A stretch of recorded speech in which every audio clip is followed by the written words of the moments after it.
દેવગઢ બારિયા નગરના આરટી વિદ્યાર્થી પાસેથી ફી ઉઘરાણી મામલે રત્નદીપ ઇન્ટરનેશનલ સ્કૂલ ખાતેથી શાળાના ટ્રસ્ટી દ્વારા અપાઈ પ્રતિક્રિયા આજ તારીખ 26/7/2025 શનિવારના રોજ સાંજે 4 કલાકે ટ્રસ્ટી ધર્મેશ કલાલ દ્વારા જે પ્રતિક્રિયા આપવામાં આવી હતી. દેવગઢ બારિયા નગરપાલિકાના પ્રમુખ અને ભાજપના નેતા આરટીના વિદ્યાર્થીઓ પાસેથી ફી ઉઘરાવતી હોવાનું વાલી દ્વારા આક્ષેપ કરવામાં આવ્યો હતો. 80 જેટલા વિદ્યાર્થીઓ પાસેથી કાયદા વિરુદ્ધ ફી ઉઘરાવવામાં આવી હોવાનું હાલ કહી શકાય કે વાતો સામે આવી હતી.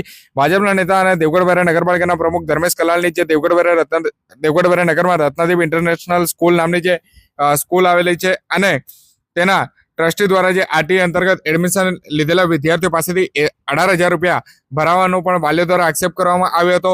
દેવગઢ બારિયા રત્નદીપ ઇન્ટરનેશનલ સ્કૂલમાં ફી ઉઘરાવ્યા બાબતે દાહોદ જિલ્લા પ્રાથમિક શિક્ષણ અધિકારીએ તપાસ હાથ ધરવામાં આવી હતી અને જિલ્લા સ્વાગત કાર્યક્રમમાં પણ રજૂઆત થયા છતાં બાદ પણ કલેક્ટર દ્વારા જે તપાસના આદેશો આપવામાં આવ્યા હતા અને કલેક્ટરને જિલ્લાની તમામ સ્કૂલને આરટી અંતર્ગત જે આવતા વિદ્યાર્થીઓ પાસેથી ફી ન લેવા માટેના આદેશ પણ કરવામાં આવ્યા હતા, જેને લઈને હાલ રત્નદીપ ઇન્ટરનેશનલ સ્કૂલ ખાતેથી શાળાના ટ્રસ્ટી દ્વારા પ્રતિક્રિયા આપવામાં આવી છે.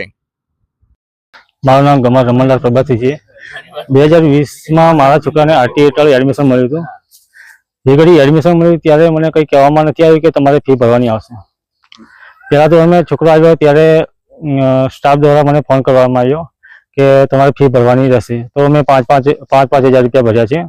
3 વાર 5,000 ભર્યા છે, 1 વાર 3,000 ભર્યા છે. તો અત્યારે છોકરો 7મા ધોરણમાં આવ્યો છે.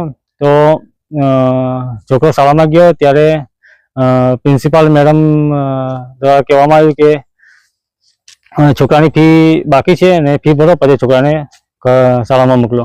અત્યારે છોકરો ઘરે છે ને એનું શિક્ષણ બગડે છે. કેટલી ફી ભરવામાં બાકી છે એમ બોલે છે? 86,000 રૂપિયા બાકી છે.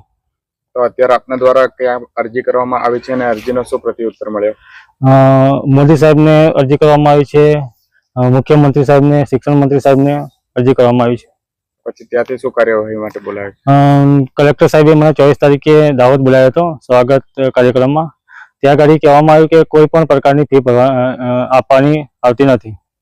આરટી હેઠળ યોજના હેઠળ જે એડમિશન જે વિદ્યાર્થીએ મેળવ્યું છે એમાં અભ્યાસક્રમના નામે એક પણ રૂપિયો સ્કૂલ ફી વસૂલતી નથી. એ જે પણ કંઈ ચાર્જિસ છે એ ફૂડ છે જે અલગથી સંસ્થા પ્રોવાઈડ બાળકના હિત માટે કરાવે છે એ જ બાબતનું એમની પાસે ચાર્જિસ લેવામાં આવે છે અને એ પણ વાલીની સંમતિ, મૌખિક સંમતિ યા તો લેખિત સંમતિથી હોય ત્યારે જ અમે લોકો એ વસ્તુ પ્રોવાઈડ કરાવે છે અને એ કમ્પલસરી પણ હોતું નથી. જિલ્લા કલેક્ટર દ્વારા આદેશ આપવામાં આવે છે તપાસના એ બાબતે? હા, એમના તપાસના આદેશ જે આપવામાં આવ્યા છે દાહોદ જિલ્લાની તમામ શાળામાં આ પ્રશ્ન હશે જ, કારણ કે મારી શાળાની ફી તો લગભગ ઓછી છે. દાહોદ જિલ્લામાં ખાસી બધી